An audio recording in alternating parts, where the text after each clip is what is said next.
Hi, hello, வணக்கம். Welcome to my channel. அவர்கிட்ட எதுவுமே இல்ல. உணவு கூட இல்ல. அவர் உயிர் பிழைக்க மரப்பட்டைகள தின்றாரு. ஆனா, அவரு உலகின் மிகப்பெரிய கார் சாம்ராஜ்யங்கள்ல ஒன்றான ஹூண்டாய உருவாக்குனாரு. இது வெறும் வணிக கதை இல்லங்க.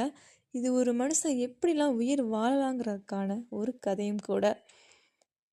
வாங்க வீடியோக்குள்ள போலாம்.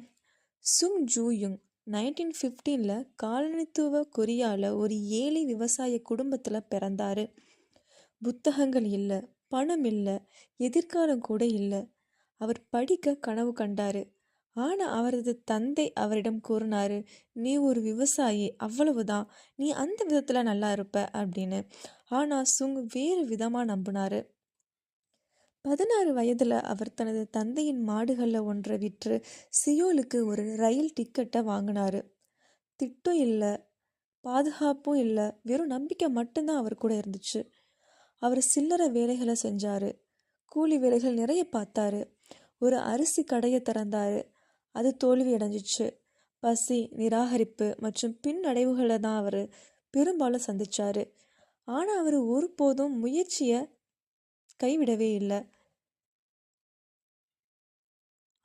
1946ல் அவர் ஹூண்டாய் இன்ஜினியரிங் மற்றும் கன்ஸ்ட்ரக்ஷனை தொடங்கினார். முதலீட்டாளர்கள் இல்லை, வழிகாட்டிகள் இல்லை, நம்பிக்கையும் வெறும் கைகளும் மட்டும் துணையை வச்சுக்கிட்டு அவர் ஸ்டார்ட் பண்ணார். போருக்கு பிந்தைய கொரியாவை மீண்டும் கட்டி எழுப்ப அவர் உதவுனார்னே சொல்லலாம். சாலைகள், துறைமுகங்கள், நெடுஞ்சாலைகளை கட்டினார். அவர் வாய்ப்புக்காக காத்திருக்கல, அவர் அதை உருவாக்கிக்கிட்டாரு. தைரியமான கனவு கண்டாரு. கொரியாவின் முதல் காரை உருவாக்குவேன் என்று அவர் கூறியபோது மக்கள் எல்லாரும் சிரிச்சாங்க. நீங்கள் ஒன்றும் ஜப்பானில் இல்லை, நீங்கள் ஒரு கட்டுமான ஆள். ஆனால் சுங் கைத்தட்டலை தேடலை, அவர் அதற்கான சாத்திய கூறுகளை தான் தேடினார். 1975ல் ஹூண்டாய் போனி அறிமுகப்படுத்தப்பட்டுச்சு. கொரியாவின் முதல் பெருமளவு தயாரிக்கப்பட்ட கார் அதுதான். 1986ல் ஹூண்டாய் எக்ஸல் உடன் அமெரிக்க சந்தையில் நுழைஞ்சிச்சு. விமர்சகர்கள் அதன் நம்பகத்தன்மையற்றதுன்னு சொன்னாங்க. அதனால சுங் தைரியமான ஒன்றை செஞ்சாரு. 1999ல் முதல் முறையா 10 ஆண்டு உத்தரவாதத்தோட அந்த காரை இறக்குமதி பண்ணாரு. அவர் அந்த கேலியை நம்பிக்கையை மாற்றியிருக்காருன்னு தான் சொல்லணும். 2000க்குள்ள ஹூண்டாய் ஒரு உலகளாவிய சக்தியா மாறுச்சு. உலகின் சிறந்த கார் உற்பத்தியாளர்கள்ல ஒன்றா அவரும் மாறினாரு. சுங் ஜூயுங் ஒரு நாட்டை மீண்டும் கட்டி எழுப்பவும் அதன் பிம்பத்தை மாற்றியமைக்கவும் உதவியிருக்காரு.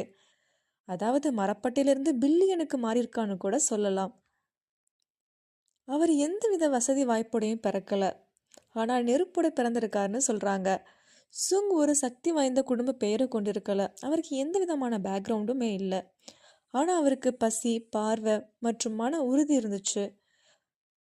ஒரு பிரகாசமான தீ அவர் ஒரு தேசத்தை ஒளிர செஞ்சிருக்காருன்னு பல நெட்டிசன்கள் குறிப்பிட்டிருக்காங்க. இவரோட லைஃப் ஸ்டோரி கண்டிப்பாக உங்கள் லைஃபுக்கும் ஒரு உந்துதலாக இருக்கும்னு நம்புகிறேன். தேங்க்ஸ் ஃபார் வாட்சிங்.